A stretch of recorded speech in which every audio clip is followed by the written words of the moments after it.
자, 오늘 교회론 두 번째 시간으로 49장 교회의 본질, 우리가 지난번 두 주 전에 앞부분을 다뤘고 이제 중간부터 이 본질에 대한 내용, 전반적인 내용을 다 끝내도록 하겠습니다.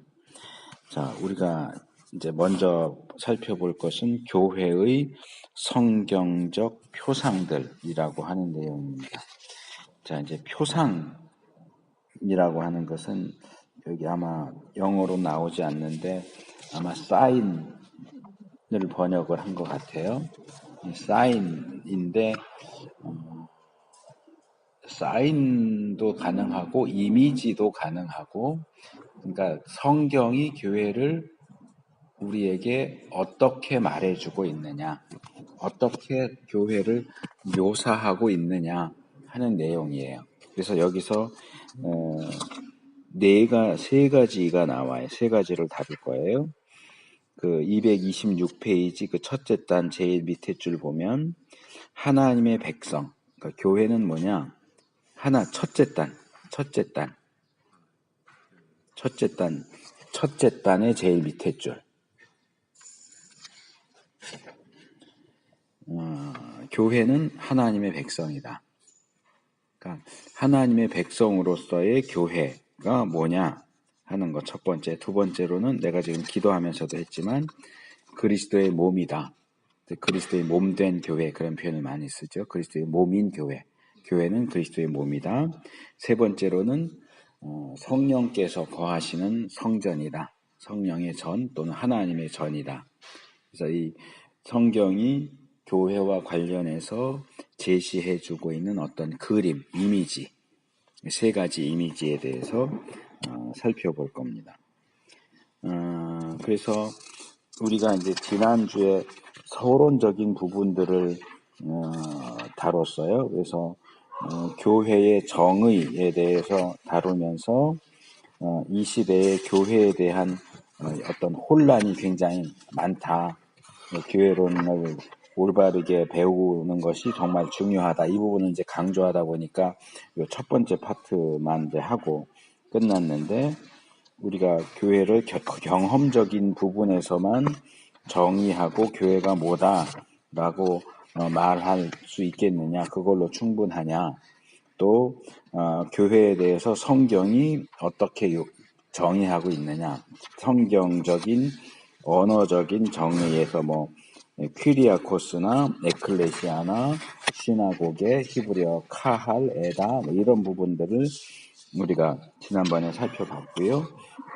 그래서 이제 현재 존재하는 교회라고 하는 단체는 어떤 특징을 가지고 있느냐, 어떤 특성을 가지고 있느냐 하는 부분을 다뤄야 되는데, 조직신학에서는 전통적으로 그것을 표지들 그렇게 불렀어요. 225페이지 제일 마지막 단입니다. 거기 둘째 줄에 교회의 표지들, 마크죠, 마크. 이 어떤 회사든지 뭐 운동팀이든지 마크가 있잖아요. 로고라고도 하고 마크가 있잖아요. 그러니까 교회의 마크는 뭐냐? 이런 걸 보니까 이거는 교회가 맞구나 라고 할 수 있는 교회의 표지가 뭐냐라고 할 때 보통 네 가지를 얘기했어요. 이것도 중요해요. 여기서 이제 다 다루진 않지만, 첫째로 단일성. 단일성이 얘기하는 건 뭐냐면 교회는 하나다.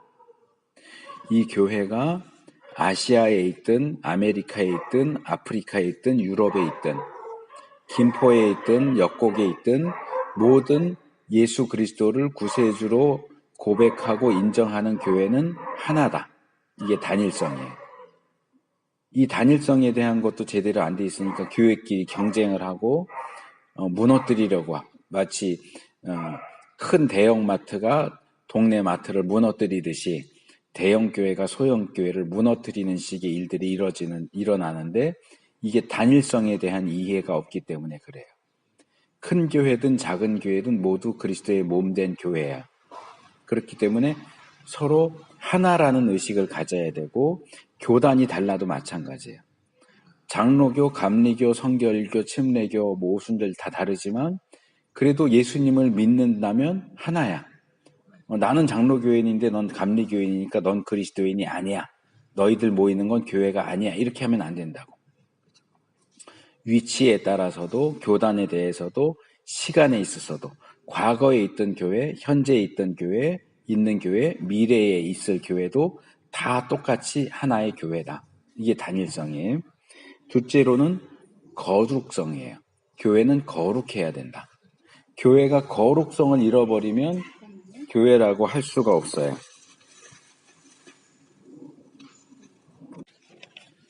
물론 교회가 사람이 모이는 곳이고 예수 믿는 사람도 완벽하진 않죠. 문제가 있고 연약함이 있고 또 죄악도 있고 하기 때문에 그래서 이 교회가 교회의 거룩성을 지키는 것이 굉장히 중요한 사명이에요. 그래서 교회의 거룩성을 지키기 위해서 행해지는 게 소위 말하는 징계야. 치리. 그러니까 교회의 거룩성을 망치거나 깨트리는 사람들에게 벌을 주고 또는 그가 올바른 자리로 돌아올 수 있도록 하기 위해서 교회 당국이 당회나 뭐 이런 곳에서 뭐 여러 가지 제재를 가하는 거지. 그런 범죄들이 계속 행해지지 않도록. 그래서 뭐 예를 들어서 뭐 성찬식 수찬 정지, 성찬식 참여하지 못하게 한다든지 또는 교류 금지, 다른 성도들이 그 사람들을 만나지 못하게 한다든지 이런 식의 징계가 있고 가장 이제 심한 징계는 축출이죠. 너 더 이상 교회 나오지 마. 당신은 더 이상 그리스도인이 아니야. 라고 내쫓아버리는 그것까지. 그래서 이런 징계들을 통해서 교회의 거룩성을 지켜야 되는데 지금 이 시대는 징계가 제대로 행해지지가 않아. 왜냐하면 징계한다 그러면 다른 교회 가버리거든. 그러니까 떠나가 버릴까봐 징계를 못 하는데 이것도 굉장히 잘못된 거예요. 이쪽 교회에 있으면서 문제를 일으켜서 징계를 받을 정도다 그러면 저쪽 교회에서 받아주면 안 되는 거야. 죄를 지었잖아. 교회의 거룩성을 깨트리는 사람이잖아. 그러면 이 교회에서 날 징계해? 그럼 나 저 교회 가지? 그러면 오지 말라고 해야 되는데 옳다구나 하고 받아들인다고. 왜? 우리 교인이 한 명 더 생기는 거니까. 교회의 거룩성을 깨트리는 존재인데 그렇게 받아들여주니까 대부분의 교회들이 징계를 행하지를 못해. 교인 떠나갈까 봐. 그러니까 그렇게 교인 한 명을 잡는 대신 뭐가 희생되느냐 하면 교회의 거룩성이 희생되는데 교회가 거룩성이 깨지면 더 이상 교회가 아니라는 거예요. 왜? 교회의 표지가 거룩성. 교회가 교회라고 할 수 있는 중요한 이유가 뭐냐? 거룩성이야. 거룩성이 깨지면 교회가 아니라고. 그러니까 징계를 해서라도 거룩성을 지켜내야 되는데 징계가 없는 교회는 사실상 교회가 아니다. 징계를 해야 되는 상황, 징계를 행해야 되는 대상, 사람이 있는데도 불구하고 그를 붙잡기 위해서 징계를 행하지 않는다면 그 교회는 더 이상 교회일 수가 없다. 세 번째가 보편성이에요. 보편성은 이 단일성하고 비슷한 개념인데 단일성은 존재하는 모든 교회가 정당한 신앙 고백을 하고 있다면 하나다. 서로 대립하거나 경쟁하거나 하는 게 아니고 하나다라는 걸 얘기한다면 보편성은 이건 지난번 할 때 내가 마지막에 부분에서 다뤘던 부분인데 지금 이 표상들 바로 위에 딸락 보면 거기죠.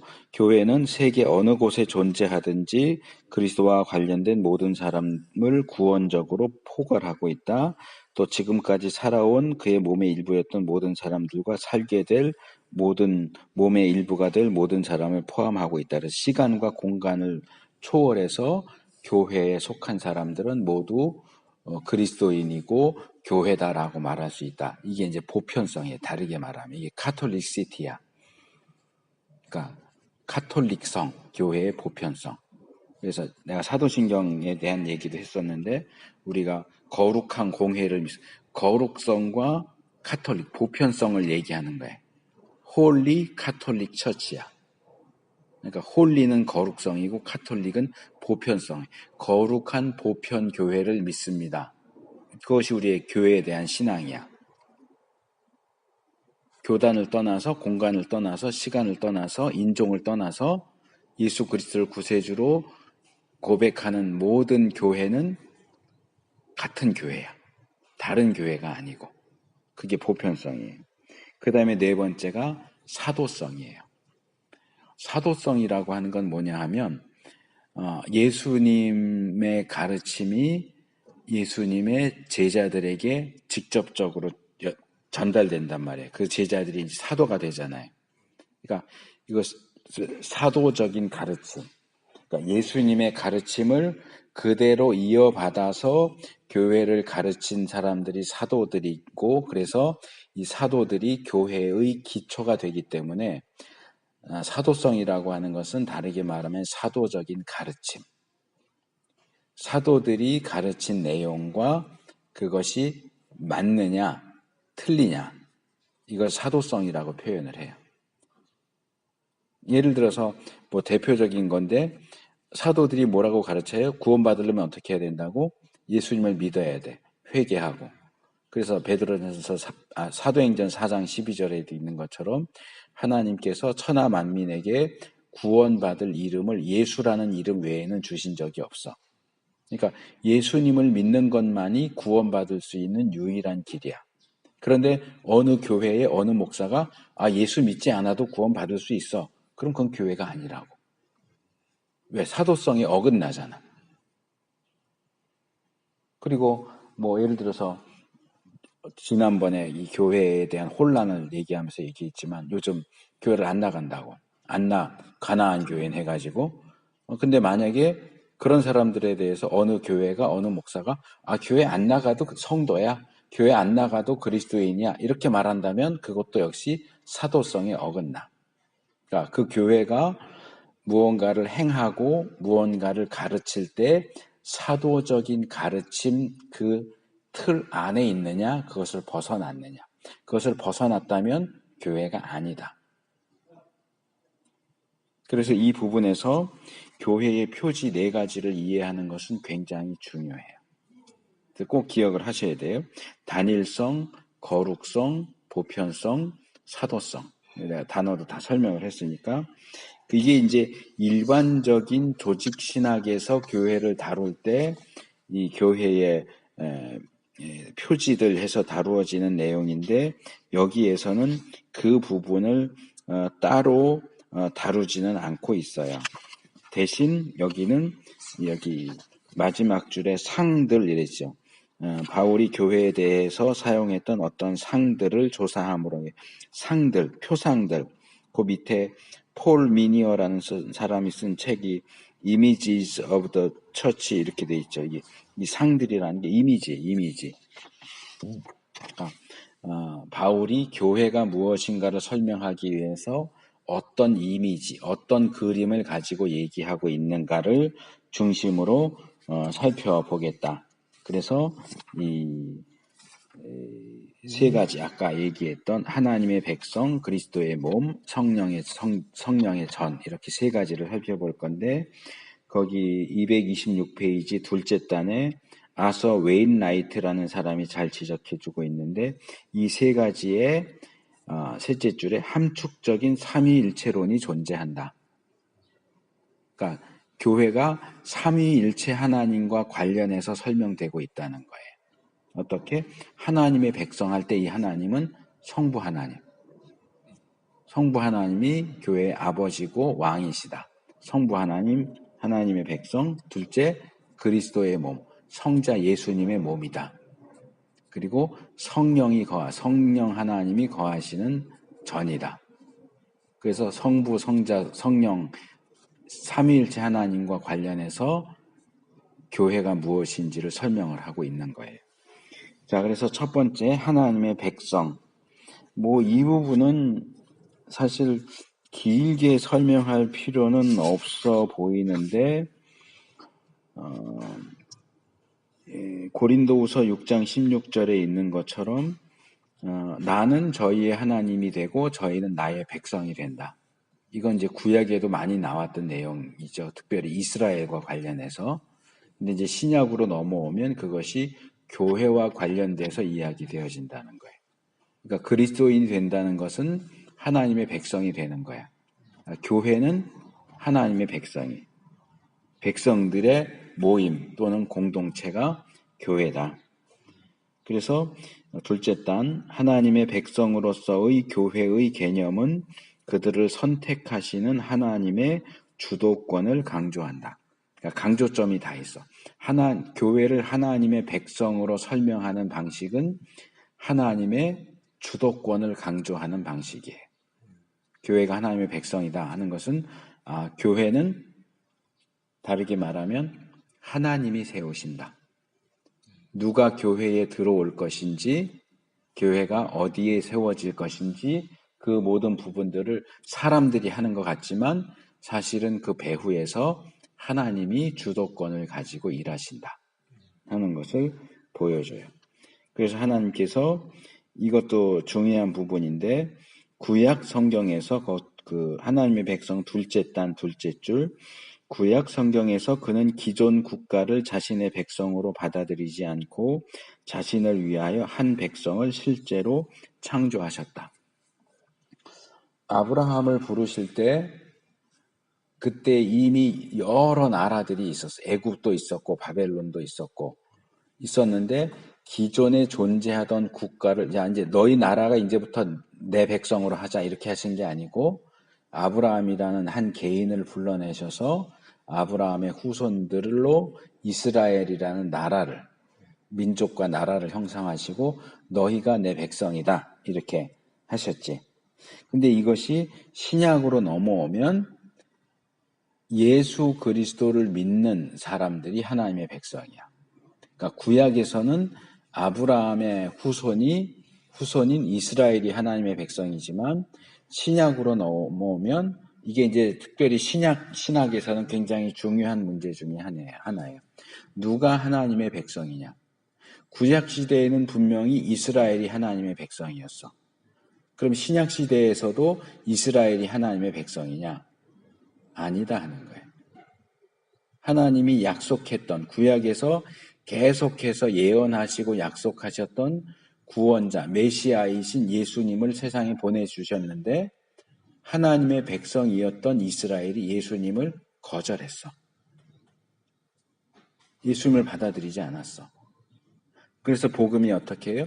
유대인에게서 이방인에게로 틀어져요. 그래서 바울도 선교하러 다니면서 항상 유대인 회당에 먼저 들어가서 복음을 전해.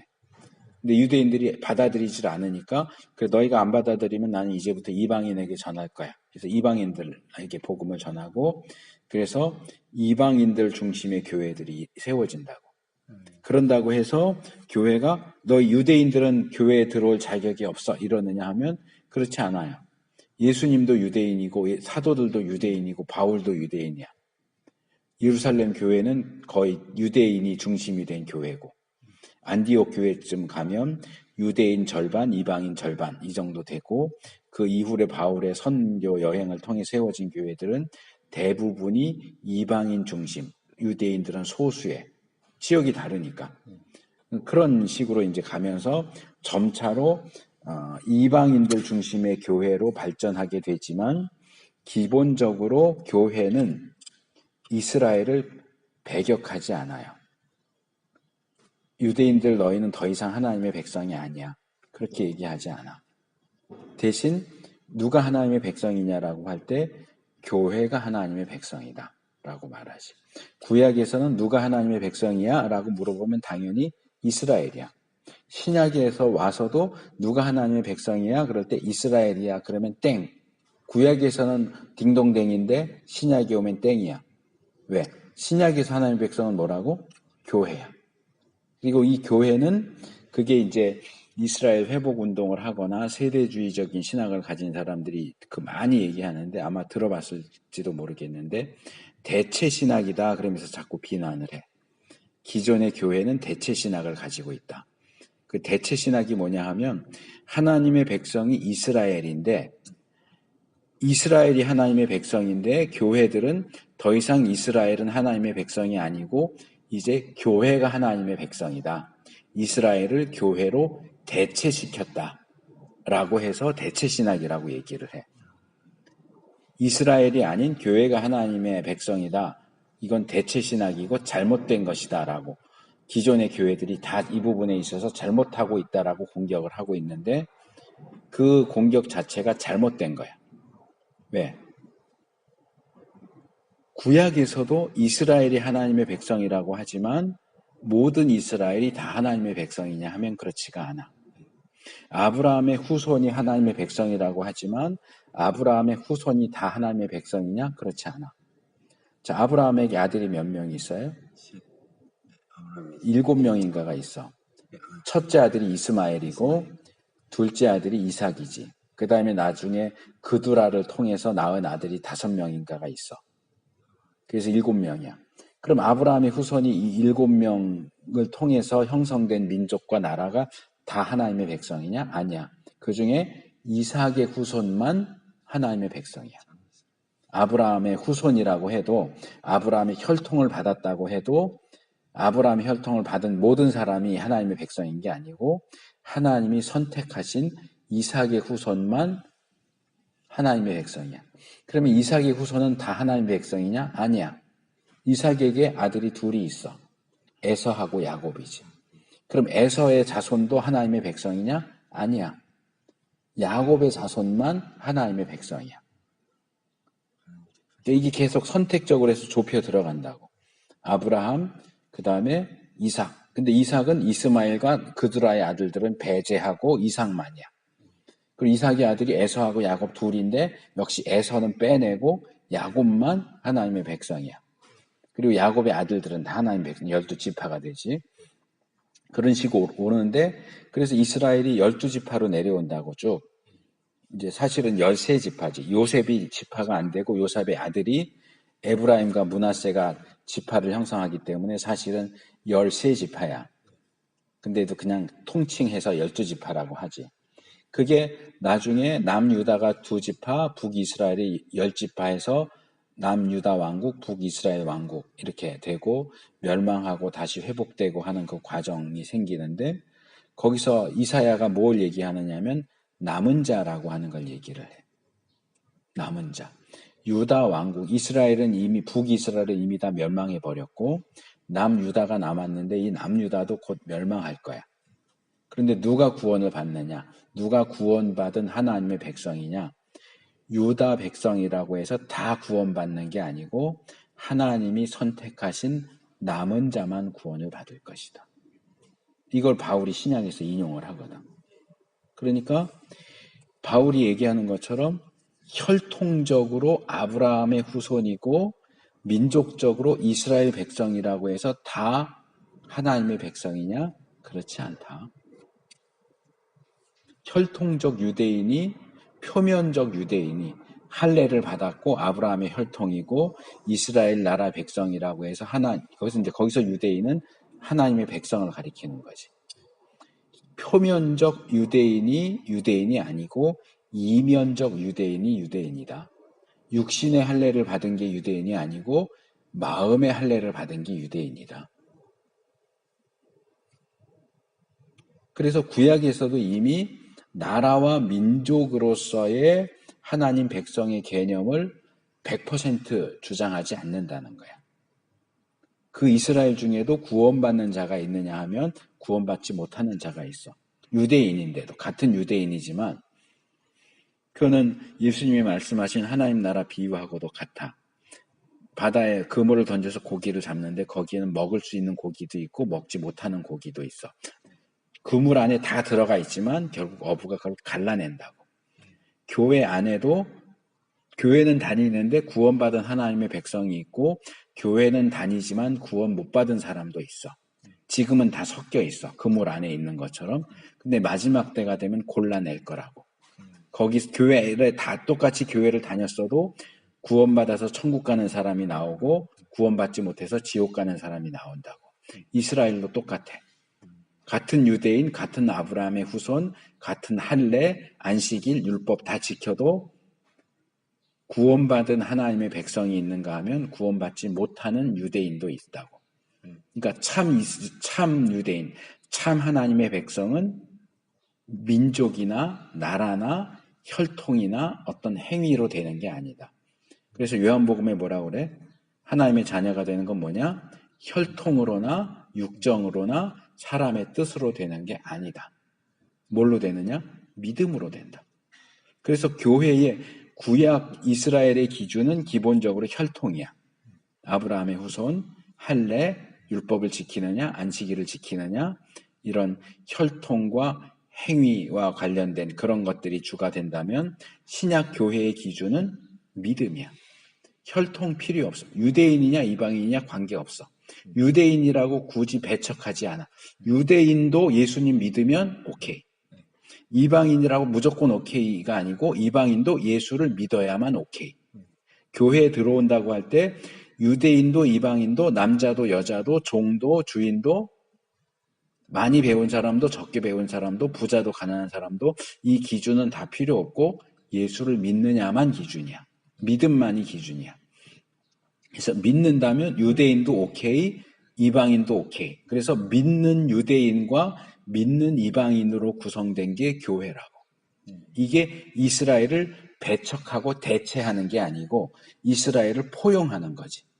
이스라엘을 포용하는데 구약에 나타나는 정신에 따라서 제대로 하나님의 백성인 이스라엘. 신약식으로 말하면 예수님을 믿는 유대인. 너희 유대인이라고 해서 무조건 다 구원 얻는 줄 알아? 아니야. 유대인이라고 해도 예수님을 믿어야 구원받아. 예수 믿는 사람만 그리스도인이야. 예수 믿는 유대인, 예수 믿는 이방인이 모여서 만들어지는 게 교회다. 그러니까 신약에서는 하나님의 백성은 누구냐라고 할 때 유대인이요. 그러면 안 된다고. 교회가 하나님의 백성이라는 거지. 그 기준이 뭐냐? 하나님의 주권적인 뜻이야. 그러니까 구약에서는 아브라함의 후손, 신약에서는 예수님을 믿는 자. 이거를 대체 신학이라고 욕하면 안 된다고. 대체가 아니라고. 마치 신약의 교회는 유대인과 이스라엘을 배척하고 너희들은 이제 구원과 상관없어. 하나님과 상관없어. 이렇게 밀쳐버리고 그냥 교회가 최고야. 이렇게 얘기하는 것처럼 오해하는데 그렇지 않다고. 교회는 유대인도 이방인도 다 오케이야. 다만 기준은 예수를 믿느냐. 예수 믿는 유대인, 예수 믿는 이방인 오케이. 예수 믿지 않는 유대인 노. 예수 믿지 않는 이방인도 노.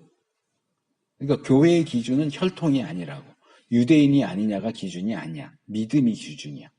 근데 이게 굉장히 중요한 구약에서 신약으로 넘어오는 데 있어서의 굉장히 중요한 기준의 변화인데 이 기준의 변화를 인정하지 않는 거야. 구약에서 이스라엘이 하나님의 백성이었으니까 이 이스라엘은 처음부터 끝까지 계속 하나님의 백성이야. 예수님을 안 믿어도? 그럼 유대인은 예수님을 안 믿어도 구원받을까? 아니야. 그렇지 않다고. 이미 구약 안에도 남은 자 사상이 그런 걸 얘기를 해주고 있거든. 그러니까 성경을 제대로 못 읽는 거야. 잘못된 신학을 가지고 성경을 읽으니까 그런 잘못된 주장을 하는 거야. 근데 많은 사람들이 그런 신학적이고 성경적인 기준이 없으니까 그러고 쫓아간다고. 그리고 거기서 들은 대로 교회 와가지고 욕해. 기존 교회는 대체신학이라 잘못됐다. 대체신학이 뭔지도 모르면서 그냥 들은 얘기로만 그냥 이거지. 구약에서 이스라엘이 하나님의 백성인데 지금 교회들은 교회가 이스라엘을 대체한 하나님의 백성이다라고 주장하는데 그거 잘못됐다. 왜 교회가 그렇게 주장하는지는 따져보지도 않고 무조건 그렇게 이스라엘이 교회로 바뀌는 건 잘못된 거다라고 이렇게 주장하는데 굉장히 잘못된 거라고. 그래서 구약에서 이스라엘 백성을 하나님의 백성이다라고 부르는 것과 똑같이 신약에서는 그리스도인을, 교회를 하나님의 백성이라고 부른다 하는 거예요. 그래서 여기 이제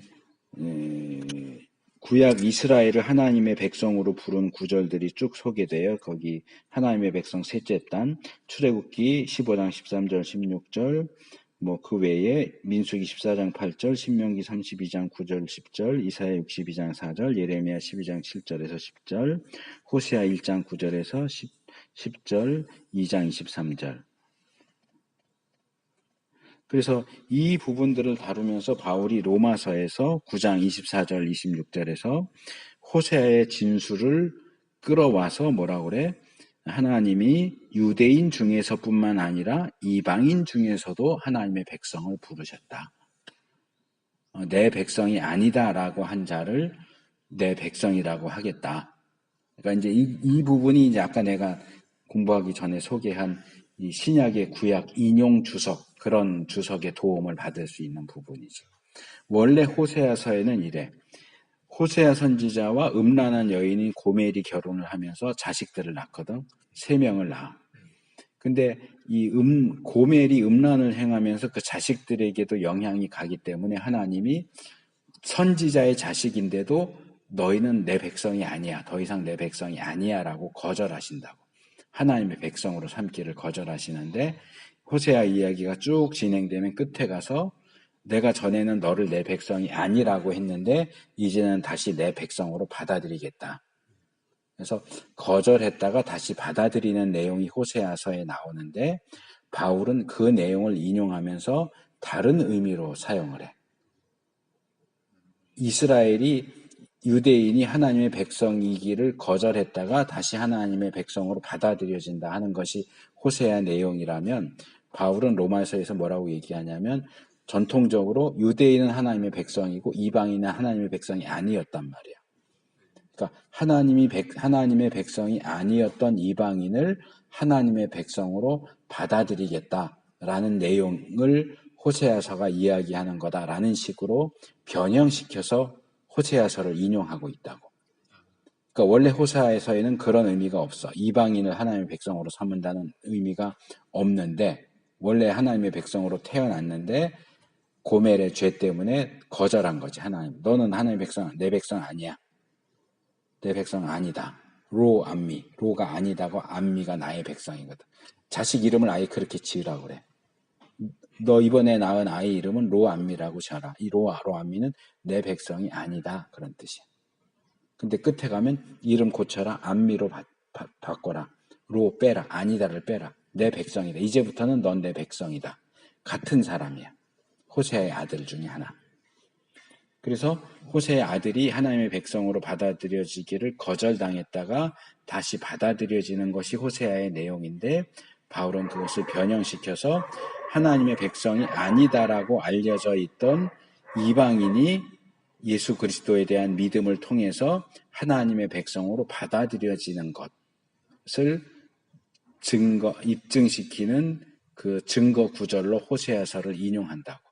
그러니까 왜 이렇게 다르게 의미를 다르게 바꾸느냐, 어떻게 이렇게 다르게 쓸 수 있느냐, 이런 것들을 설명해 주는 게 그 인용 주석이야. 그러니까 이런 부분에서는 굉장히 도움을 받을 수 있는 그런 책이라고 할 수 있겠죠. 그래서 구약에서 이스라엘이 하나님의 백성이고 백성이라고 불리고 그들이 하나님의 백성이기 때문에 하나님께서 이스라엘을 하나님의 백성으로 어떻게 대우하셨는가 하는 내용이 신약으로 오면 교회에게 그대로 적용된다는 거예요.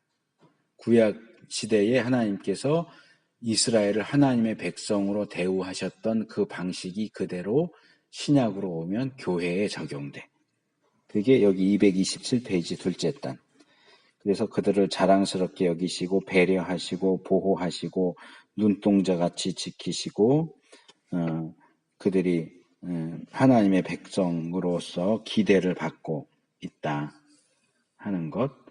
그 다음에 세 번째가 어떤 표로 인을 치신다 하는 건데 구약에서 하나님의 백성이라고 하는 표 가운데 대표적인 게 할례야. 근데 이제 신약에 오면 교회의 표는 뭘까? 세례지. 이런 식으로 조금 변형되지만 거의 비슷한 의미를 가지고 있는 그런 방식으로 하나님의 백성에게 표를 쳐주신다. 그래서 할례, 세례, 그리고 구약에서도 이 할례는 아까 내가 바울의 이야기를 인용한 것처럼 몸에다가 행한 할례는 사실상 큰 의미가 없고 마음의 할례가 중요하다. 그래서 할례와 세례가 있고 그 할례와 세례 중간에 마음의 할례가 있는 것이.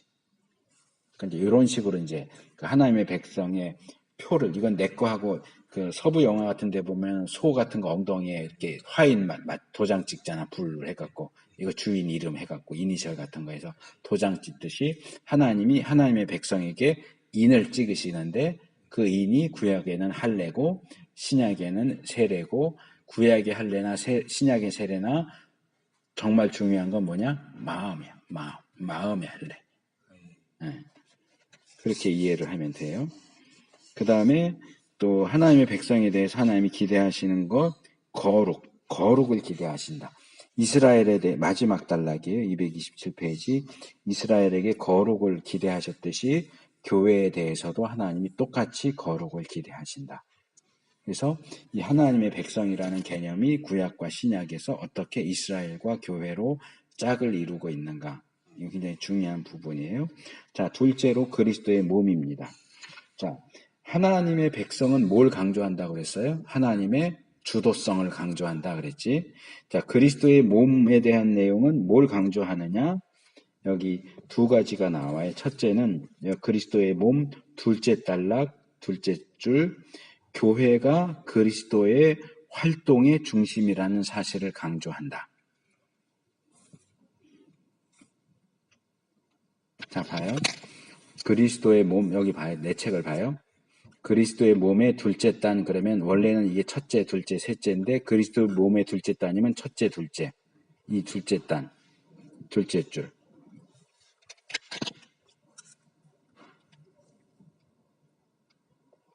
그러니까 교회가 그리스도의 몸이다라는 얘기는 자, 머리가 누구라고? 머리는 그리스도야.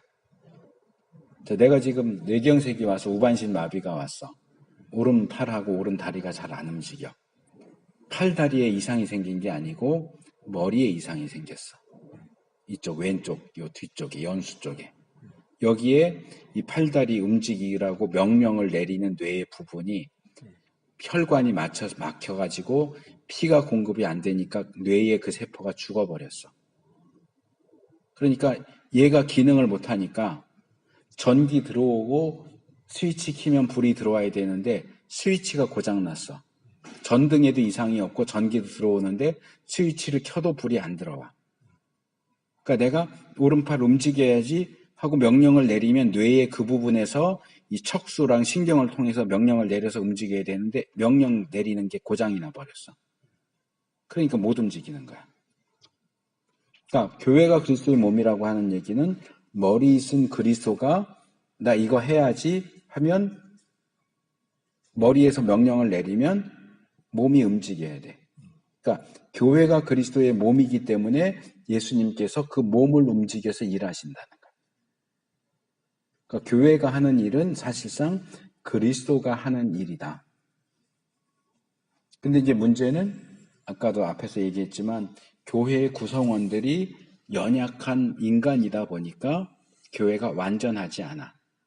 완전히 거룩하지가 않아.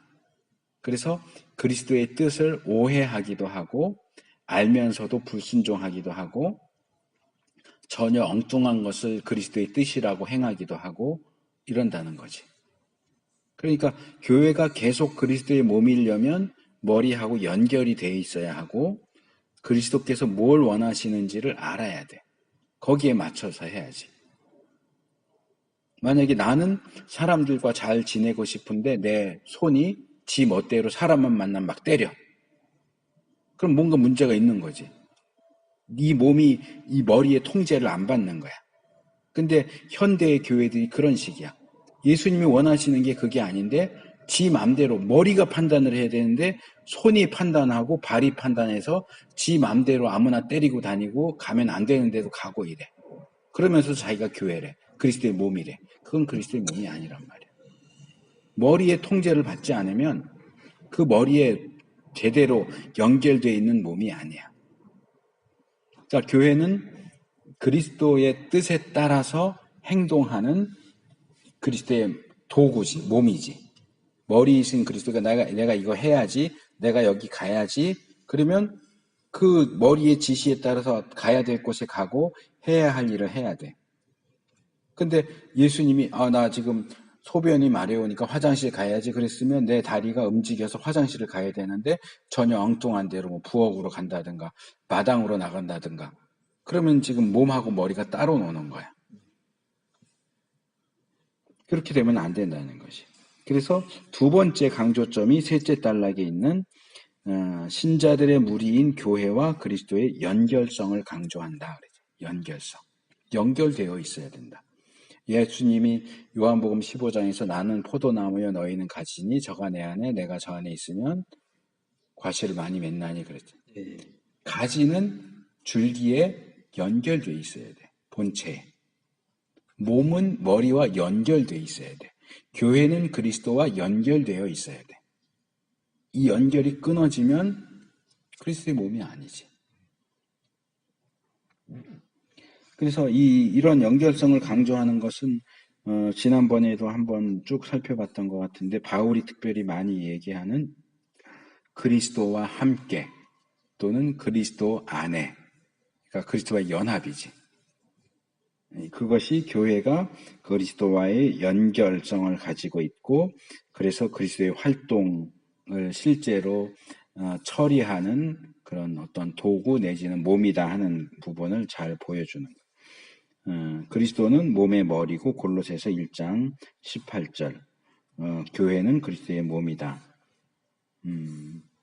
그래서 뭐 골로새서나 에베소서 골로새서가 특별히 교회론과 관련해서는 중요한 책이에요. 그러니까 예수님에 대해서 얘기하는데 에베소서는 특별히 예수님은 그리스도는 교회의 머리다 라고 하는 부분을 많이 강조하고 있고 골로새서는 내용이 비슷하지만 그리스도가 교회의 머리인데 교회를 통해서 만물의 머리가 되신다 하는 걸 강조해. 그러니까 에베소서는 교회를 다스리시는 그리스도를 얘기한다면 골로새서는 교회를 통해서 세상을 다스리시는 그리스도를 얘기하는 거예요. 그래서 그리스도의 몸 되심과 교회의 머리됨 이런 내용들이 특별히 에베소서나 골로새서를 중심으로 해서 많이 성경에 제시되고 있다. 그리고 또 하나는 이 그리스도의 몸이라고 하는 것은 그리스도인과 그리스도, 교회와 그리스도의 연결성뿐만 아니라 그리스도인과 그리스도인의 연결성도 포함하는 내용이다. 이게 이제 바울은 지체라고 하는 가르침으로 이야기를 많이 해요. 고린도전서 12장, 14장, 13장, 14장 이런 데 보면 지체라고 얘기를 하지. 그러니까 손하고 발은 다른 지체지만 둘 다 몸에 포함되어 있어. 만약에 눈이 코 보고 야 너는 보지도 못하니까 넌 몸의 지체가 아니야. 그럴 수 있느냐. 왜? 눈의 역할이 다르고 코의 역할이 달라. 그러니까 이제 지체 안에서의 다양성이지. 이 다양성을 인정하지 않고 그리스도의 지체는 그리스도인은 다 눈 같아야 돼. 그러면 밥은 누가 먹어? 걷는 발이 없어지면 어떻게 걸어 다니고 다 눈이면 손 역할은 누가 해? 이게 다 역할이 다르거든. 한 교회 안에 속해 있는 각각의 그리스도인이 다 역할이 다르고 교회 전체를 놓고 볼 때 교회마다 담당하는 역할이 다르고 이게 다 지체야. 그런데 다른데 한 몸에 다 포함되어 있다. 속해 있다. 그래서 나와 다르다고 해서 배척하면 안 된다. 지체의식을 가져야 된다. 나는 보는 걸 위주로 하고 너는 듣는 걸 위주로 하는구나. 나는 보는 걸 위주로 하는데 너는 왜 듣는 걸 위주로 해? 너는 틀려 먹었어. 이러면 안 된다는 거지. 그 모든 것들이 보완돼서 하나가 된다 하는 사실이 이 바울이 강조하고 있는 지체에 대한 가르침이에요. 그래서 여기 229페이지 밑에서 둘째 단 그 밑에 부분에 보면 온 몸이 마디를 통하여 도움을 입음으로 연락하고 상합하여 각 지체의 분량대로 역사하여 그 몸을 자라게 하며 사랑 안에서 스스로 세우느니라. 에베소서 4장 11절에서 16절 끝에 부분에 나오는데 그래서 서로 협력해서 그리스도의 몸이 자라게 더 완전해지도록 만드는 일을 감당해야 된다. 서로 싸우면 안 돼. 손하고 발이 싸우면 안 되고 눈하고 코가 싸우면 안 돼. 협력해야지. 그래서 서로 짐을 져주기도 해야 된다. 갈라디아서 6장 2절. 그러니까 예를 들어서 내가 팔이 부러졌다. 팔꿈치가 부러졌다. 그럼 어떻게? 여기다 기부스에서 줄 해갖고 목에다 걸잖아. 부러지기는 팔이 부러졌는데 고생 누가 해? 목이 해. 그러니까 목이 내가 부러지지도 않은 건데 내가 왜 너 떠받들어줘야 돼? 그럼 팔이 제대로 나을까? 그럼 팔 안 낫고 계속 그러면 행동하고 음식 먹고 하는데도 지장이 있어. 목한테도 결국 영향이 가. 기운이 없어지지. 그러니까 서로 짐을 져줘야 돼. 그렇게 약하면은 그게 강해질 수 있도록 도와주고 이끌어주고 밀어주고 하는 일들을 서로가 감당해야지 너하고 나는 상관이 없어. 이런 식의 태도를 취하면 안 된다 하는 거예요. 그 다음에 또 이 지체라고 하는 것은 서로 간의 사귐. 230페이지 첫째 단 사귐에 의해서 특징 지어져야 한다. 이 사귐이라고 하는 것은 서로에 대한 친밀한 감정과 이해, 공감, 격려. 그러니까 이건 이제 다른 식으로 말하면 교제지, 교제. 성도의 교제. 우리가 고백하는 사도신경에 성도가 서로 교통하는 것과 그게 성도의 교제야. 우리 기독교 신앙의 기초적인 부분에 있어서는 성도 간의 교제가 들어가 있어요. 그러니까 교제가 없으면 이 지체가 아까 연락하고 상합하여 그랬는데 자, 내가 입에서는 먹는데 이 목구멍을 통해서 식도를 통해서 음식물이 넘어가지 않는다. 입에만 있는다. 그러면 영양 공급이 될까? 안 돼. 연결돼 있어야 돼. 서로 통해야 돼. 그래서 성도 간의 교제는 굉장히 중요하다. 그 다음에 여섯째로 몸은 연합되어 있어야 된다. 하나로 연합된다. 일곱 번째, 넷째 단에 몸은 우주적이다. 이거 이제 보편성 다시 얘기하는 거죠. 그래서 떨어져 있어도 서울에 있고 부산에 있고 그래도 교회는 한 몸이야. 이 우주적인 연합. 그 다음에 여덟 번째, 사역의 확장. 교회를 그리스도의 문자적인 성육신으로 간주하는 방향으로 이러한 관념을 너무 지나치게 몰고 가서는 안 되는데 왜냐하면 그 결과는 사실상의 범신론이 될 수 있기 때문이다. 오히려 우리는 그리스도의 대위임 명령을 주시해야 한다. 그게 뭐냐 하면 교회가 그리스도의 몸이다라는 것을 극단적으로 강조하게 되면 뭐가 되냐 하면 소위 말하는 개교회주의, 각각 개별적인 교회를 중심으로 하는 이기주의에 확장된 형태. 그러니까 그러면 우리 교회만 그리스도의 몸이야. 네가 다니는 교회는 그리스도의 몸이 아니야. 이런 식의 태도를 취하게 된다는 것이. 또는 장로교단만 그리스도의 몸이고 감리교단은 그리스도의 몸이 아니야. 이거는 잘못됐다는 것이. 협력할 수 있어야 돼. 이 교회와 저 교회가 지역을 떠나서 교단을 떠나서 하나님의 뜻을 이루기 위해서 연합하고 협력하고 그 사역을 확장해 나갈 수 있어야 된다.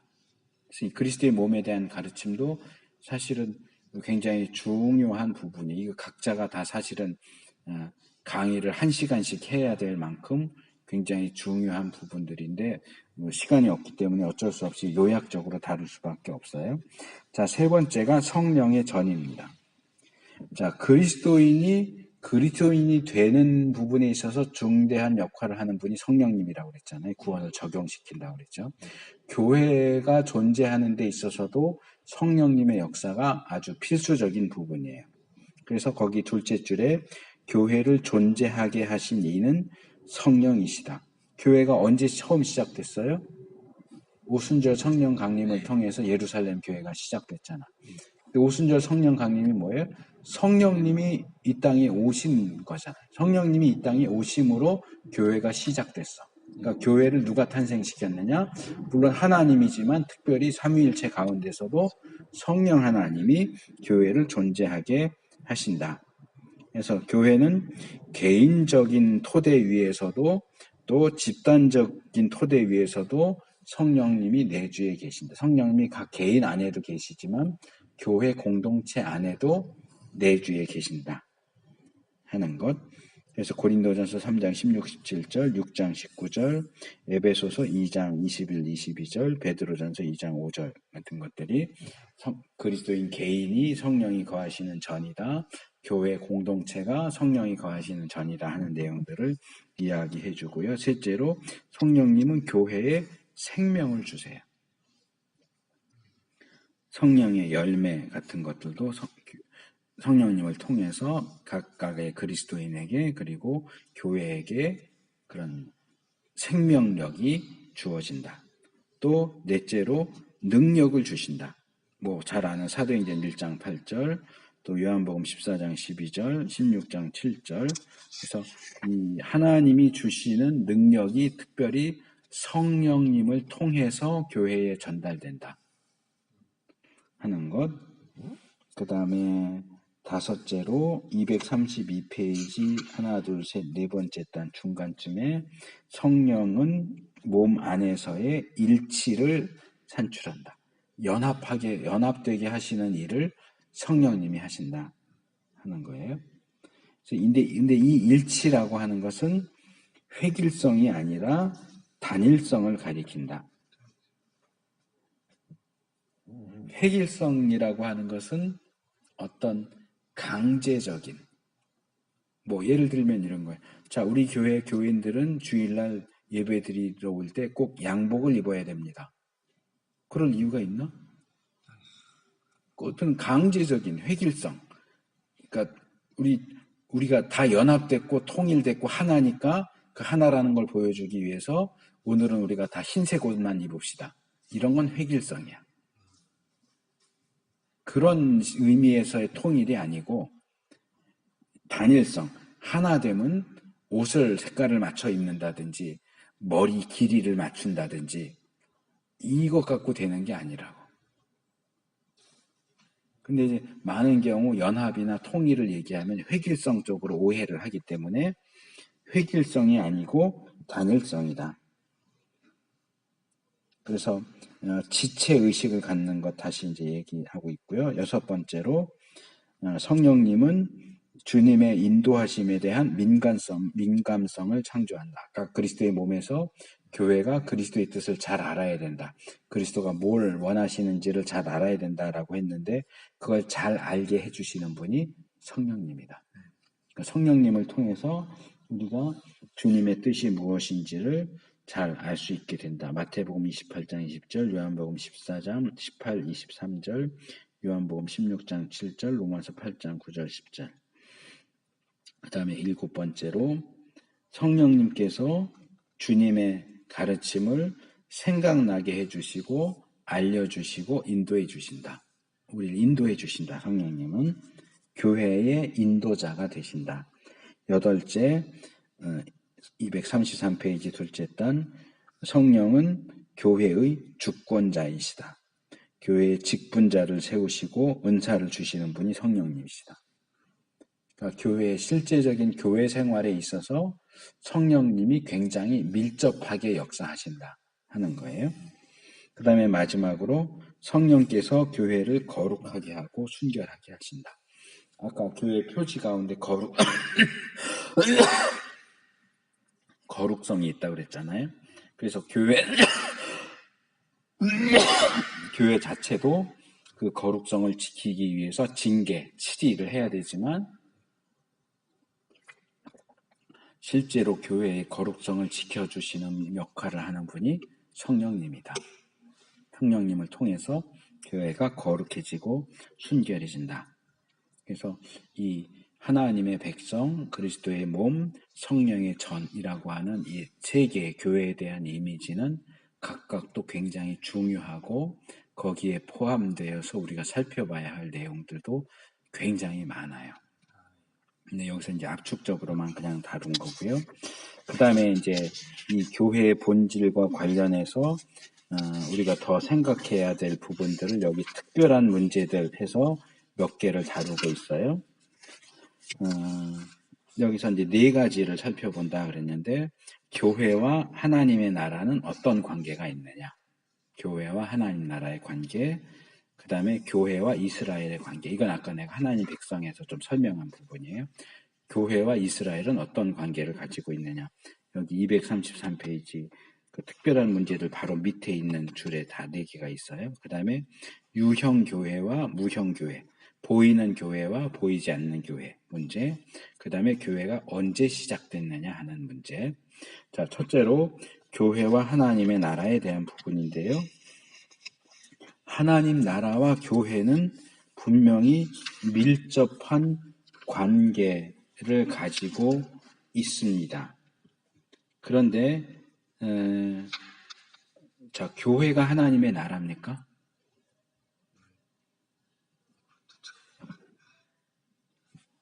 한국 교회 안에 그런 가르침이 일반적으로 퍼져 있어요. 은행을 예를 들어서 뭐 어느 은행은 본점이 어디에 있고 지점이 전국 곳곳에 있잖아. 그것처럼 본점이 하늘에 있고 하나님 나라 하늘에 있고 하늘나라의 지점이 교회고 예수 믿는 사람들의 가정이고 개인이고 내가 전에 한번 지적했지만 심중천국, 우리 마음이 천국이다. 그 잘못된 해석이라고 그랬죠. 너희 중에 있는이라는, 너희 가운데 있는이라는 사람 안에 인이 아니고 어몽이다. 이렇게 모여있는 사람들 가운데 있다, 이런 의미지 개인의 마음이 천국이다, 그렇게 해석하면 안 된다는 거 지난번에 지적을 했는데, 그래서 하나님 나라 천국이 가장 작은 단위로는 우리 개인의 마음 천국, 심중 천국, 가정 천국, 교회 천국, 이런 식으로 가르쳐지고 있단 말이에요. 한국 교회 안에. 물론 한국 교회에서만 그런 건 아닌 것 같아. 그렇게 가르쳐지고 있는데, 엄밀하게 말하면 교회는 하나님 나라와 같지 않아요. 여기서 이제 게할더스 보스라고 하는 신학자의 이야기를 인용하고 있는데, 이 책도 지금 구하기는 어려울 거예요. 게할더스 보스가 쓴 하나님의 나라라는 책이 있어요. 한 요 정도 사이즈 되고 이렇게 좀 얇은 책이에요. 그러니까 하나님의 나라라고 하는 이름을 가진 책이, 이렇게 얇은 책이 2군데서 번역돼 놨어요. 2개가 있어요. 하나는 내 기억에는 생명의 말씀사에서 하나 나왔고, 하나는 개혁주의 신행협회라는 곳에서 번역돼 나왔는데, 하나는 헤르만 리델보스라는 사람이 쓴 하나님 나라라는 책이 있고, 또 하나는 이 게할더스 보스가 쓴 하나님 나라라는 책이 소책자예요. 근데 이 게할더스 보스가 쓴 책은, 번역된 책의 제목은 하나님의 나라라고 번역됐는데, 영어 제목은 뭐냐면 하나님 나라와 교회야. 근데 그 하나님 나라와 교회라는 책에 보면 게할더스 보스가 분명히 뭐라고 얘기하냐 하면, 교회는 하나님의 나라와 다르다. 교회는 하나님 나라와 같지 않다라고 이야기를 해요. 근데 지금 이 에릭슨은 게할더스 보스의 또 다른 책에서 인용을 하는 건지 자기가 이해하는 것을 제시하는 건지 모르지만, 거기 234페이지 첫째 단에 첫째 줄에 우리는 교회가 하나님 나라와 동의어라는 사실을 추론할 수 있다, 그러면서 실제로 보스가 이런 주장을 했다, 이렇게 얘기하는데, 내가 알고 있기 보면 그렇지 않거든요. 교회는 하나님 나라와 동의어가 아니에요. 교회는 하나님의 나라가 아니에요. 교회는 하나님 나라로 가는 어떤 예비적이고 중간적인 단계라고 할 수 있는 집단이지, 교회가 하나님 나라와 동일시 될 수가 없어. 가장 기본적으로 아까 얘기한 것처럼 내가 그물 비유 얘기했잖아요. 그물 안에 물고기가 잡혀 있는데 다 먹을 수 있는 고기가 아니야. 걸러내야 돼. 또 밭에도 알곡이 있고 가라지가 있어. 추수 때까지는 같이 있어. 그게 교회 안에 적용이 된단 말이에요. 그래서 교회 안에 참 신자가 있는가 하면 가짜 신자도 있어. 근데 하나님 나라에는 가짜 신자는 들어갈 수가 없어. 그리스도인인 척하는 사람은 하나님 나라에 들어갈 수가 없어. 교회는, 이 땅에 있는 교회에는 그리스도인인 척하는 사람이 들어와 있을 수 있어. 근데 마지막 때가 되면 좋은 고기 나쁜 고기 알고 가라지 가르듯이 그게 갈라진다고. 그래서 마태복음 6장에 있는 것처럼 예수님 재림하시면 기쁘게 달려나와서 주여 주여 우리를 아시죠 그러는데 예수님이 나 너희를 모른다. 누가 예수님한테 주여 주여 하면서 달려나갈까? 교회 다니는 사람들이야. 교회 안 다니는 사람이 예수님을 그렇게 반기면서 달려나갈까? 그렇지 않아요. 근데 교회에 다니고 이것도 하고 저것도 했는데 예수님이 볼 때는 하나님의 백성이 아니야. 불법을 행하는 자지. 그러니까 현실의 교회 안에는 100% 하나님의 백성만 들어가 있지가 않고 섞여 있어. 그렇기 때문에 교회를 하나님 나라와 동일시할 수가 없어. 교회가 그대로 하나님의 나라로 들어가는 게 아니야. 그 교회는 불완전한 부분들이 분명히 있기 때문에 교회를 하나님의 나라인 것처럼 얘기하면 안 된다.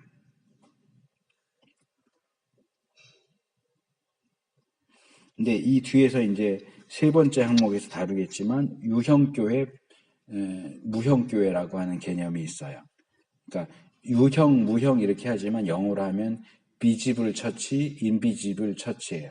우리가 눈으로 볼 수 있는 교회, 볼 수 없는 교회. 그러니까 유형교회는 뭐냐면 지금 여기 이거 볼 수 있잖아요. 이 건물을. 이 땅에 있는 건물, 모여있는 사람들. 그렇게 우리가 눈으로 볼 수 있는 교회를 유형교회라고 해. 그런데 보편교회는 우리가 눈으로 볼 수가 없지. 시간을 초월해서 존재하는데 우리 그 시간, 과거, 현재, 미래를 우리 눈으로 다 한꺼번에 볼 수 있나? 그래서 이 무형교회, 인비지블 처치는 하나님 나라하고 일치시킬 수도 있을지 몰라요. 그 무형교회는 정말 참된 하나님의 백성들만 포함하고 있는 교회이기 때문에. 유형교회에는 가짜도 들어가 있어. 근데 무형교회는 가짜가 배제된 진짜만 들어가 포함시키고 있는 교회이기 때문에 무형교회에 한해서는 하나님 나라와 동일시할 수도 있지 않을까. 구성원 측면에 있어서만. 거기 속해 있는 사람들은 무형교회에 들어있는 모든 그리스도인은 하나님 나라에도 그대로 들어가. 유형교회는 아니야. 갈라내야 될 사람들이 거기 들어가 있어. 그래서 이 레드의 이야기를 잘 여기 5가지로 요약하는데 교회는 하나님의 나라가 아니다. 그래서 아까도 얘기한 것처럼 게헐더스 보스는 교회가 하나님 나라와 같다라고 주장하는 것처럼 소개를 하고 그러나 레드는 이건 지나친 얘기다 하면서 레드가 보스를 반박하는 것처럼 해서 얘기하는데 내가 알기로는 보스도 교회가 하나님 나라와 같다고 주장하지 않아요. 그래서 교회는 하나님 나라가 아니다. 하나님 나라는 교회를 창조한다. 교회는 하나님 나라를 증거한다. 교회는 하나님 나라의 도구이다. 교회는 하나님 나라의 관리자다.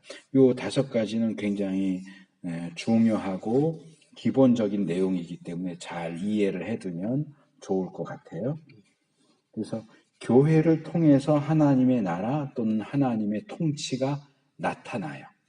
아까 내가 에베소서하고 골로새서 비교하면서 에베소서는 교회를 다스리시는 예수님, 교회의 머리로서 교회를 다스리시는 예수님에 대해서 얘기한다면 골로새서는 교회의 머리로서 교회를 통해서 세상을 다스리시는 예수님을 얘기한다고 그랬죠.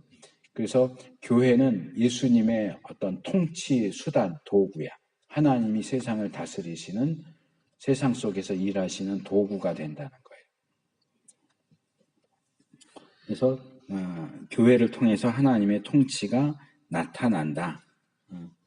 그 제일 밑에 줄에도 중요해. 교회는 하나님 나라의 유일한 나타남이다. 유일하다. 중요해. 유일하다. 그러니까 이거는 예수 그리스도의 유일성하고도 같아요. 구원받기 위해서는 예수님을 믿는 것 외에는 방법이 없어요. 마찬가지로 하나님께서 이 세상에서 하나님의 통치를 나타내시는 유일한 수단은 교회예요. 지금은 이게 쑥 들어갔는데 예전에 내가 고등학교, 대학교 다닐 때만 해도 한국 교회에서 이게 굉장히 문제가 됐었어. 그게 뭐냐 하면 교회와 파라처치 무브먼트. 파라는 이렇게 옆에 있다 그런 말이에요. 교회가 있으면 교회가 아니고 교회 옆에 있어. 파라처치. 교회 옆에 있는 운동. 그러니까 선교단체. IVP나 내비게이터나 CCC나 이런 선교단체는 교회가 아니야. 말 그대로 선교단체지. 그런데 그 당시에 어떤 문제가 있었느냐면 선교단체가 전도하는데 불신자만 전도하는 게 아니고 예수 믿는 사람도 전도를 해. 그러면서 모임에 데리고 와서 구원의 확신 이런 걸 다시 처음부터 가르쳐. 교회가 그런 부분들을 잘 못 가르쳤었거든, 그전에는. 그러니까 이런 부분들을 가르치면서 자기네 집회를 나오라 그래, 결국은. 이렇게 말하는 맛배기를 해가지고 사람을 홀려가지고 우리 모임에 나오세요. 근데 모임이 주일날 11시야. 그럼 뭐야? 당신 지금 다니고 있는 교회 나가지 말고 이 선교회로 오시오. 교회를 못 나가게 하는 거야. 교회하고 선교회 둘 중에 하나를 선택하지 않을 수 없도록 그런 식으로 선교회가 일을 했다고. 그러니까 교회 입장에서 볼 땐 뭐야? 교회 멀쩡히 다니는 사람을 뺏어가는 거야, 자꾸. 그러니까 욕을 하지. 그래서 파라처치 무브먼트를 굉장히 욕했었거든. 그래서 파라처치 무브먼트는 선교단체는 교회가 아니다. 내비게이터 교회가 아니고 내비게이터 선교회지. 대학생 선교회지 대학생 교회가 아니거든. 근데 선교회가 교회인 척하면 안 된다고. 그러니까 선교회는 교회가 하는 선교 내지는 양육이라고 하는 일부분의 역할을 따로 떼어서 교회 밖에 나가서 그 일을 담당하는데 자꾸 자기가 교회인 걸로 착각을 해. 그래서 엄청 싸웠거든. 교회하고 이 선교단체가. 지금은 이제 조금 정리가 된 듯도 하긴 하는데 이 선교단체가 교회 다니는 사람에게 접촉해서 우리 모임 주일 11시에 모이는 모임에 오세요. 그 얘기는 교회 나가지 마세요 하는 얘기야. 그거 아주 못된 짓이야. 선교단체는 교회가 아니라고. 그래서 교회의 유일성. 교회가 그리스도의 몸이지 하나님이 자기 핏값으로 사신 교회 그랬지 하나님이 자기 핏값으로 선교단체를 사셨다 그렇게 얘기하지 않아. 선교단체는 그냥 선교단체지. 물론 선교단체를 통해서 하나님이 일하시지 않으신다. 그건 아니야. 일하시지만 여기서 얘기한 것처럼 교회가 하나님 나라의 유일한 나타남이야. 그래서 이 교회의 중요성이 강조돼야 돼요. 그러니까 이 부분은 가나안 성도 관련해서도 마찬가지야. 교회를 안 나가도 성도다? 아니야. 교회를 안 나가면 성도가 아니야. 적어도 내가 보는 시각에서는. 교회 소속이 안 됐는데 어떻게 성도냐고. 물론 상황에 따라서 교회가 없어서 못 나간다. 그건 또 별개의 상황이지만 교회가 얼마든지 있는데도 의도적으로 그리스도의 몸된 교회를 안 나가면서 그래도 나는 성도고 그래도 나는 하나님 자녀고 그래도 나는 구원받아. 아니 나는 그렇게 생각하지 않아.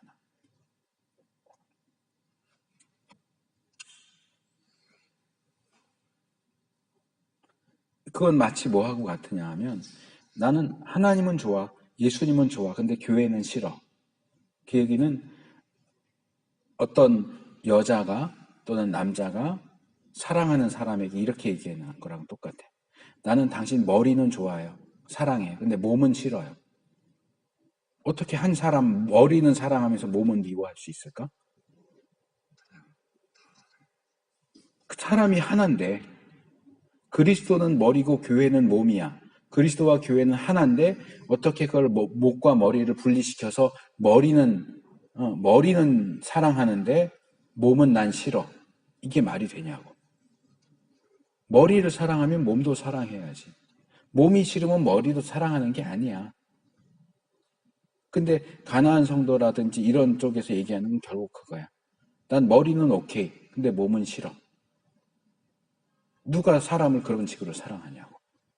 몸과 머리를 분리시켜서 머리만 사랑하겠다. 이게 말이 되냐고. 자, 둘째 문제는 교회와 이스라엘의 문제예요. 자, 여기 대체신앙 아까 얘기했는데 그 얘기가 나오죠. 한편으로 셋째 줄 어떤 개혁교회 신학자들은 문자적인 이스라엘이 교회나 영적인 이스라엘에 의하여 사실상 포함되었거나 대치된 것으로 보고 있다. 나는 대치는 좋은 표현이 아니고 포함이라고 해야 좋은 표현이다라고 생각을 해요. 근데 이와 달리 세대주의자들은 이스라엘과 교회를 하나님께서 다른 방식으로 다루시는 두 가지의 영원히 분리된 실체들로 생각하고 있다. 그래서 이스라엘 회복 운동에 대해서 세대주의적이라고 말하는 게 이거예요.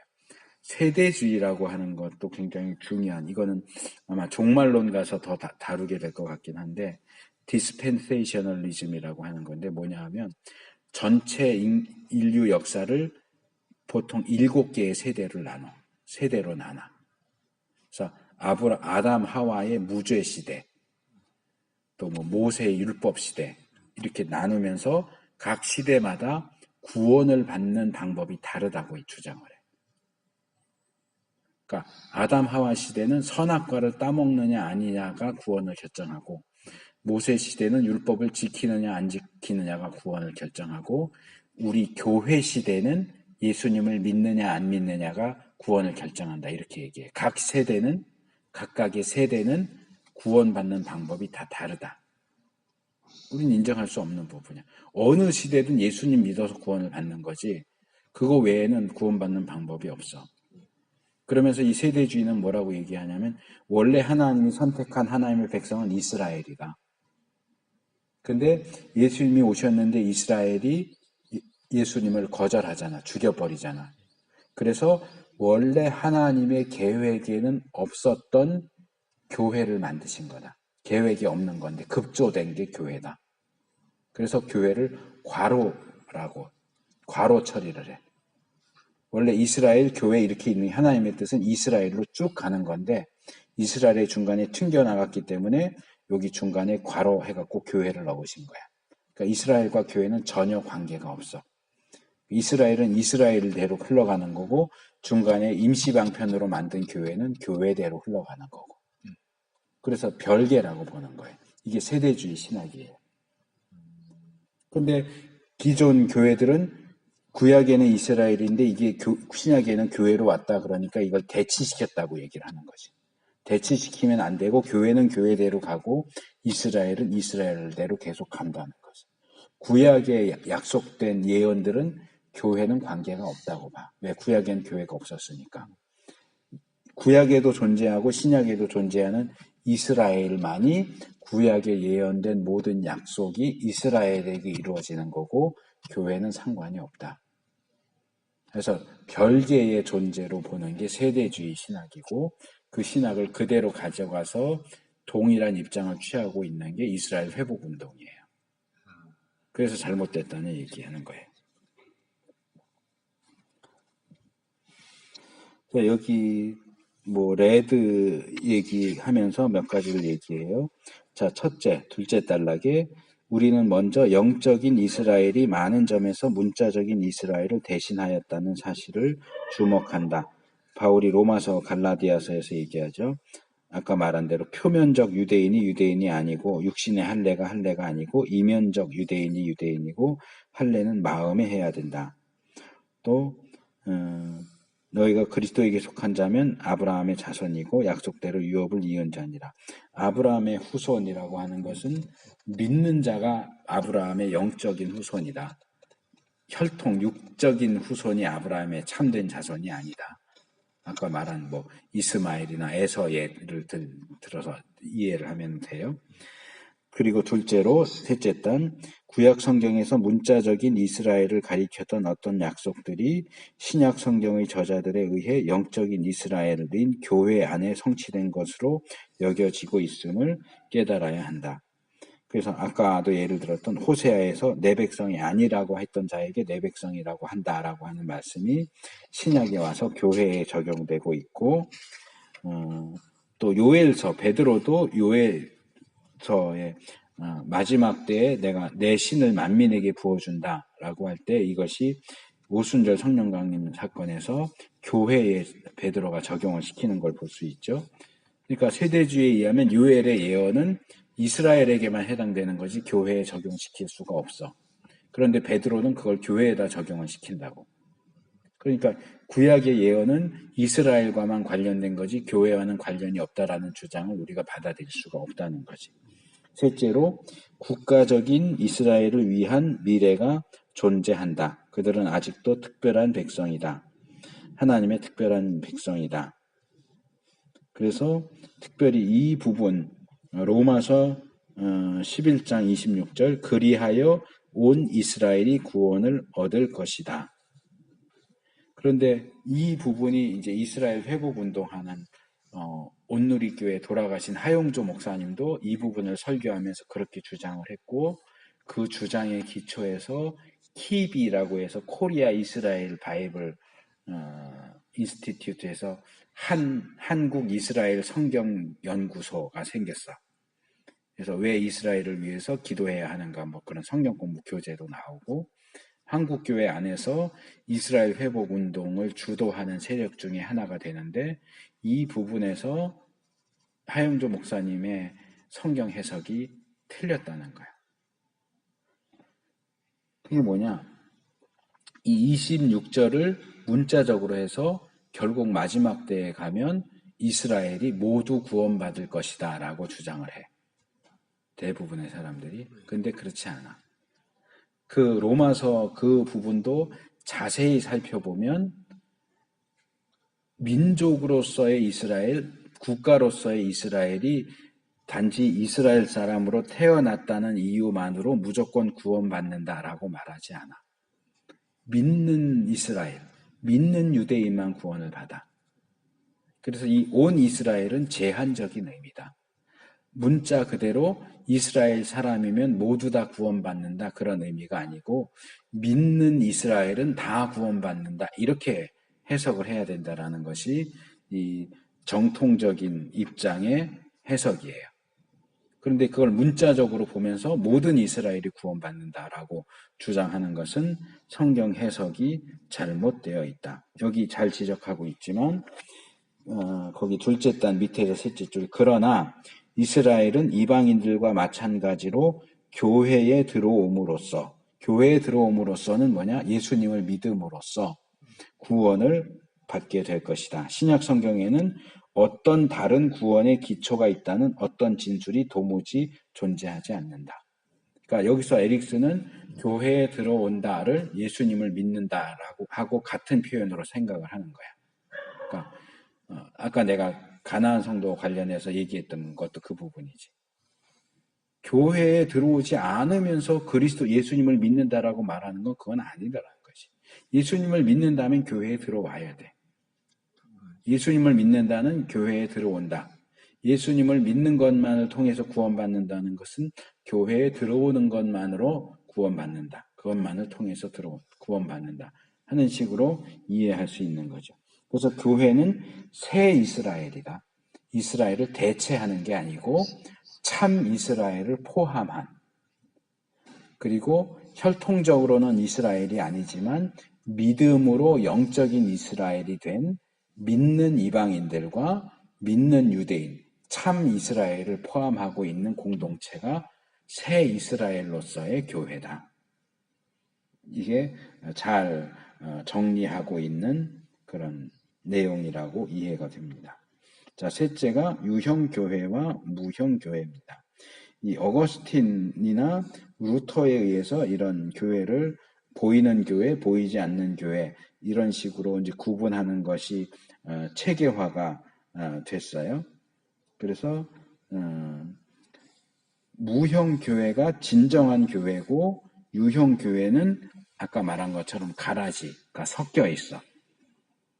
근데 이 유형교회와 무형교회를 237페이지 첫째 줄 지역교회와 보편적 교회 사이의 구분과 똑같이 보는 것은 좀 조심할 필요가 있다 하는 거예요.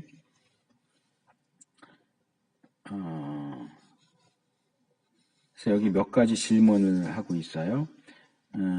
우리가 여기서 다루고 있는 것은 참된 교회가 현존하는 지상의 제도와 어느 정도로 동일시될 수 있는지에 대한 문제이다. 참된 신자들이 아닌 실제로 그리스도의 몸의 한 부분이 아닌 사람들이 유형 교회 안에 존재하는 것은 가능한 일인가? 가능한 일이죠. 진짜 참 구원받은 사람이 아닌데도 교회 안에 교회에 출석하는 게 가능하니까 역으로 유형 교회의 어떤 부분, 즉 신자들의 어떤 지역적인 모임과 연합하지 않고도 그리스도의 몸의 지체가 될 수 있는가? 가나안 교회 관련해서 내가 얘기한 거예요. 가나안 성도 교회에 출석하지 않는데도 그리스도의 몸이냐, 지체냐. 또 문제를 달리 제기한다면 제도적인 것이나 인격적, 영적인 것 중에 어느 것이 더 중요하냐. 제도화되어 있는 교회에 출석하는 것이 더 중요하냐, 예수님을 믿는 것이 더 중요하냐. 제도적인 교회와 연결되는 것이 사람을 그리스도인으로 만들어주는가? 그렇지 않으면 교회는 그 지체들의 개별적인 기독교적 경험에 의해서 구성되는가? 교회에 나가지 않아도 개인이 예수님 믿습니다. 그러면 구원받은 하나님의 백성이 되느냐? 제도적인 조직이나 개별적인 영적 경험들 중에서 어느 것이 다른 것을 정당화해 주는가? 그러니까 아주 단순화시켜서 말하면 꼭 교회 나가야 구원받느냐 이렇게 단순화시켜서 말할 수 있어요. 거기에 대한 몇 가지 답변들을 제시하고 있는데 첫째로 제도적인 유형교회가 더 중요하다고 하는 답변이 있어요.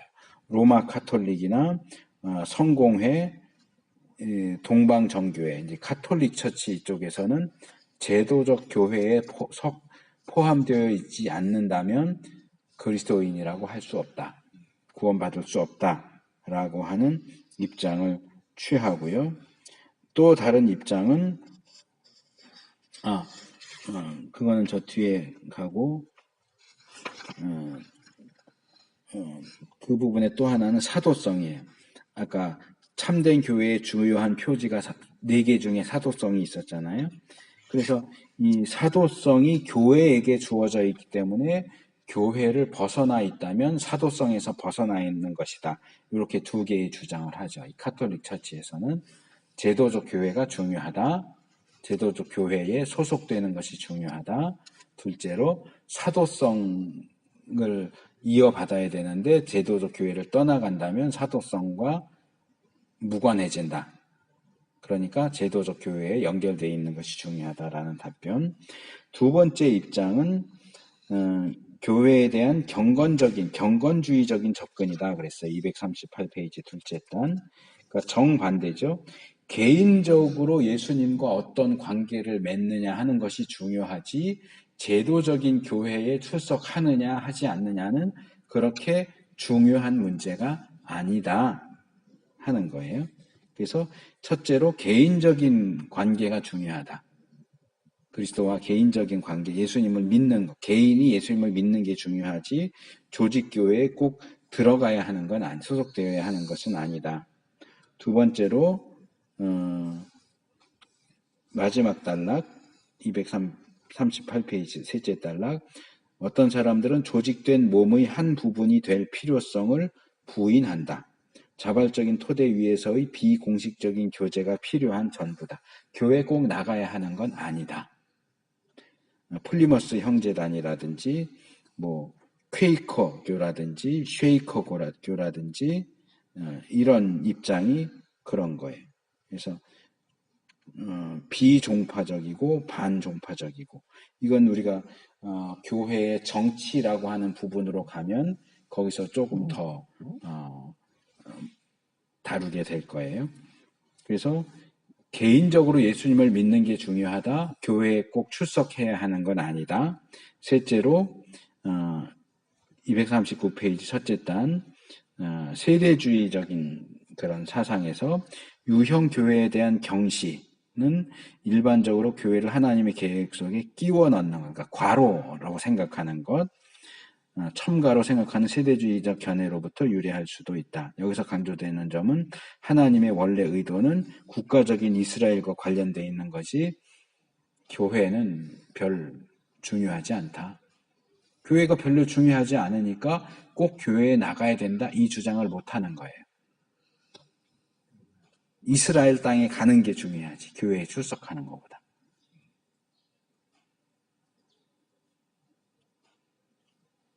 그래서 이스라엘과 교회가 분리돼 있고 이스라엘 나라가 회복돼 현재 가나안 땅에 팔레스타인 땅에 이스라엘이라는 국가가 회복되었고 그게 중요한 거고 거기에 이제 결국 그 땅을 이스라엘이 다 차지해서 성전이 있던 자리를 제3의 세 번째 성전을 지어서 거기서 다시 제사를 드려야 된다라고 하는 것이 이스라엘 회복운동의 주장이에요. 그러니까 교회는 그냥 들러리지. 중요하지 않죠. 그래서 이런 교회가는 아까 위에 앞에서 경건주의적인 관점이라고 이름을 붙이기는 했지만 경건주의적 관점보다는 개인주의적 관점이라고 표현하는 것이 더 정확할 것이다. 라고 다시 얘기하죠. 둘째 단에 개인주의적인 관점이다.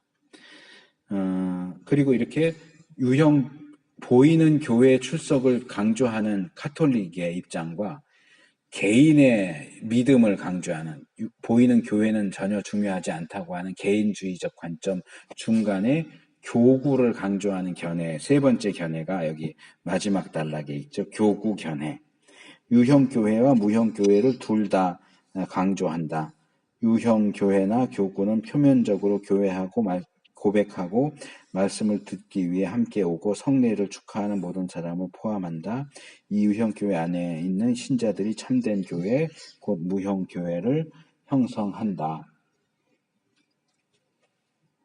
이 견해에 의하면 페이지 넘어와서 참된 교회의 존재가 파악될 수 있는 어떤 표지들이 존재한다. 주관적인 것이 아니라 객관적인 표지들. 그래서 이건 이제 교회의 표지와도 관련된 건데 어떤 교회가 참된 교회인가? 종교개혁 당시에 루터나 칼빈이 로마 카톨릭 교회는 올바른 교회가 아니다 하고 거기서 뛰쳐나오면서 어떤 교회가 참된 교회냐?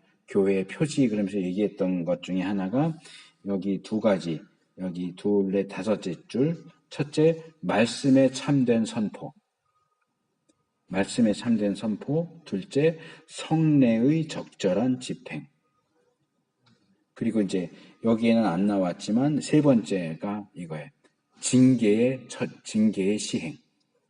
요 세 개가 돼야 참된 교회다라고 주장을 했어요. 말씀이 올바르게 가르쳐져야 되고 성례식이 올바로 칠성례 말고 세례 성찬식이 올바로 시행되어져야 하고 징계가 제대로 되어져야 참된 교회다라고 종교개혁자들은 이야기를 했어요. 그래서 이제 이분이 나름대로 정리를 합니다. 둘째 단, 유형교회와 무형교회 사이의 구분이 조건부이기는 하지만 유지되어야 할 필요가 있다고 결론을 내린다. 그래서 세 가지로 첫째로 그 밑에 단 성경이 개인의 영적 상태를 더 중요하게 생각하는 것으로 보인다는 사실을 깨달아야 할 것이다. 자, 개인을 강조하는 부분에서 주장하는 것도 우리가 무시할 수는 없다. 개인이 예수님을 믿어야 되는 거 맞아요. 예수님 믿지 않으면서 교회에 출석한다고 해서 구원받느냐? 아니에요. 교회 출석이 구원을 확증해 주지 않아요. 믿음이 구원을 확증해 줘요. 예수님을 믿는 것이. 그러나 예수님을 믿는다면 당연히 교회에 소속이 되어야 한다. 예수는 믿는데 교회는 안 가. 이거는 머리는 사랑하는데 몸은 싫어하는 거랑 똑같다는 거예요. 그래서 신앙의 우선권을 인정하지만 이 가시적인 형태의 교회에 소속되고 출석해서 기도하고 예배하고 하는 것들이 필요하다. 그것도 무시될 수 없다. 거기 오른쪽 페이지 첫째 단 밑에서 둘째 줄. 기독교는 공동의 문제이며 그리스도인의 삶은 다른 사람들과의 관계에서만 온전히 실현될 수 있다. 이거 내가 지난번에 교회론 처음 하면서 그 얘기를 했죠. 나는 세계적인 축구 선수가 될 거야. 근데 축구팀에 안 들어가. 그럼 축구 선수는 축구는 잘하는지 모르지만 축구 선수는 될 수가 없어요. 나는 세계적인 그리스도인이 될 거야. 그런데 교회는 안 나가. 그럼 불가능하단 말이에요. 신앙생활은 공동체로서 하는 거지 구원은 개인이 받지만 신앙생활은 공동체로 하는 거예요. 구원은 받았는데 공동체에 들어가기를 거부한다면 그가 참으로 구원받은 것이 맞는가 의심해 봐야 된다. 머리를 사랑하는데 몸이 밉다 그러면 과연 그 대상을 온전히 사랑하는지 다시 한번 생각해 볼 필요가 있다. 셋째로 가시적이거나 경험적인 교회의 불가시적이거나 영적인 친교 사이의 구분을 인정하면서도 이 둘을 일치되도록 하기 위하여 할 수 있는 모든 일을 다 해야 할 것이다. 이거 전에 내가 얘기했던 인사로 다시 설명을 할게요. 자, 인사에는 두 가지 측면이 있어요. 내용이라는 측면이에요. 상대방에 대해서 존경하는 마음. 두 번째로는 형식이에요. 상대방을 봤을 때 공손히 고개를 숙여서 예를 표하는 형식. 근데 내용은 없고 형식만 있어도 존경하는 마음은 없고 속으로는 저 꼰대 이러면서 고개 숙여서 인사하면 그게 제대로 된 인사냐? 그게 아니야. 또 내용은 있는데 형식은 없다. 나는 저 사람 진짜 존경해. 근데 정말 내 마음이 진짜 존경인데 구태여 고개를 숙여서 인사를 할 필요가 있을까? 그것도 제대로 된 인사가 아니죠. 내용과 형식이 같이 가야 돼요. 예수님에 대한 믿음이 내용이라면 교회 출석은 형식이에요. 그러니까 내가 진짜로 예수님 믿는데 굳이 교회를 갈 필요가 있을까? 반대로 내가 교회 출석을 하는데 굳이 예수님을 믿을 필요가 있을까? 아니, 둘 다 안 돼요. 둘 다 있어야 돼요. 더 기초가 되는 건 예수님에 대한 믿음이고 예수님의 믿음이라는 기초가 제대로 세워졌다면 당연히 그 위로 교회 출석이라는 게 세워져야 한다.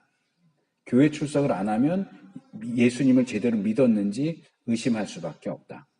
근데 교회 출석한다고 다 예수님을 믿는 건 아니다. 교회 출석한다고 당연히 예수님을 믿겠지 그러면 안 된다. 왜? 교회 안에 가짜가 많기 때문에.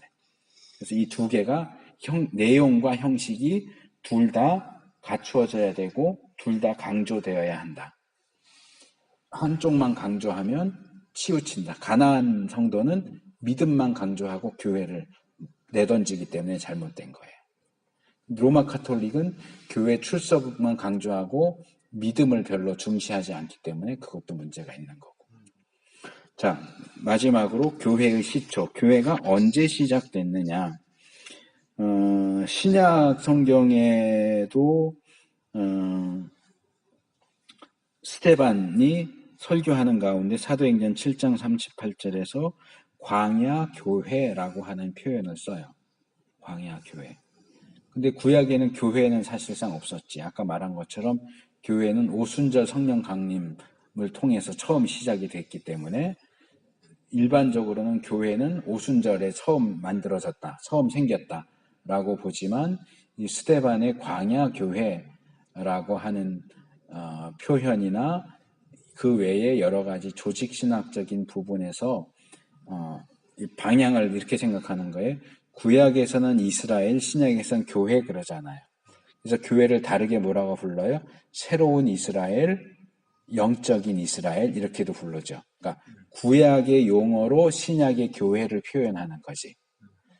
이제 여기서 말하는 건 반대 방향이에요. 신약의 용어로 구약을 다시 표현하는 거예요. 그러니까 신약에서 하나님의 백성을 교회라고 부르니까 구약의 하나님의 백성을 이스라엘인데 그 구약의 이스라엘도 교회다 이렇게 부르는 거지. 구약의 하나님의 백성을 가리키는 이스라엘을 신약의 하나님의 백성인 교회에다가 적용시켜서 새 이스라엘, 영적인 이스라엘, 참된 이스라엘 이렇게 부르듯이 신약의 하나님의 백성인 교회라는 호칭을 구약의 하나님의 백성인 이스라엘에게 거슬러 소급해서 적용시켜서 광야교회 이렇게 부르는 거예요. 루이스 벌콕 같은 경우도 족장시대, 모세시대에도 교회가 있었다라는 식으로 얘기하지만 이것은 우리가 일반적으로 받아들이기는 어렵다. 처음에 우리가 살펴봤던 것처럼 복음서에는 교회에 대한 언급이 2번밖에 나오지 않아요. 예수님이 2번밖에 얘기하지 않고 사도행전은 24번 나오고 서신서에도 그렇게 많이 나오지는 않지만 이 신약의 전체적인 내용을 볼 때 일단 교회는 언제 시작되었느냐? 오순절 성령 강림을 통해서 비로소 교회가 이 땅에 존재하게 되었다라고 말해야 되고, 소급해서 구약 이스라엘을 교회라고 부르는 것을 전혀 틀렸다라고 말할 수도 없겠지만 뭐 썩 좋은 방식은 아니다. 일단 이런 거죠. 형식은 비슷해. 우리가 지금 핸드폰을 통해서 문자로 소식을 전하는데 조선시대에는 편지를 써서 사람을 보냈죠. 그러니까 조선시대에는 손편지, 파발마로 손편지를 보냈고 지금은 핸드폰으로 문자를 찍어서 전기를 통해서 보내요. 그렇죠? 전파를 통해서 보내요. 그러니까 우리 핸드폰 문자는 조선시대의 파발마하고 비슷해 라고 말하는 건 가능하지만 이걸 뒤집어서 조선시대의 파발마는 그 시대의 스마트폰이었어 이렇게 말하면 될까요? 조금 억지스럽지. 그러니까 그거랑 비슷한 거야. 교회를 참된 이스라엘이라 이렇게 말하는 건 조금 괜찮은데 이스라엘을 교회야라고 말하는 건 조금 억지스러운 측면이 있다라는 얘기예요. 기본적인 둘 다 하나님의 백성이니까 같게 보는 건 가능하지만 이걸 전의 것을 끌어다가 쓰는 건 가능한데 이후의 것은 이전의 것에다 적용시키는 것은 조금 억지스러운 면이 있기 때문에 좀 조심할 필요가 있겠다. 자, 함축된 의미들 이 다 중요해요. 첫째가 제일 중요해요. 교회는 1차적으로 사회적인 현상이 아니라 신적으로 하나님께서 제정하신 제도로 생각되어야 한다. 이것의 본질은 이것의 활동에 대한 분석에서부터가 아니라 성경으로부터 결정되어야 한다. 교회가 뭐냐? 이건 교회가 지금 뭐 하고 있지? 이런 거 하고 있는 걸 보니까 이런 걸 하는 게 교회구나. 그게 아니고 성경이 교회를 뭐라고 말하는가? 그것이 교회인지 아닌지를 판가름하는 기준이 되어야 한다.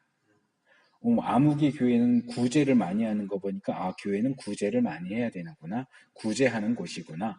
교회가 구제하는 곳이냐? 아니란 말이에요. 구제도 하지만 교회의 주된 목적은 구제가 아니에요. 그렇죠? 그래서 활동을 가지고 교회가 무엇인가를 볼 게가 아니고 성경이 교회를 뭐라고 말하는가를 가지고 교회를 봐야 된다. 그 다음에 교회는 삼위일체 하나님과 관계를 맺고 있다. 또 세상 속에서 주님의 현존과 사역의 연장이다. 주님의 영적 특성들을 나타내는 중생한 신자들의 친교가 되어야 한다. 순결과 헌신이 강조되어야 한다. 교회는 신적인 피조물이지만 불완전한 인간으로 구성되어 있다. 이게 이제 유형교회와 무형교회와 관련된 내용들입니다. 조금 길어졌는데 일단 여기까지 하고 잠깐 쉬겠습니다.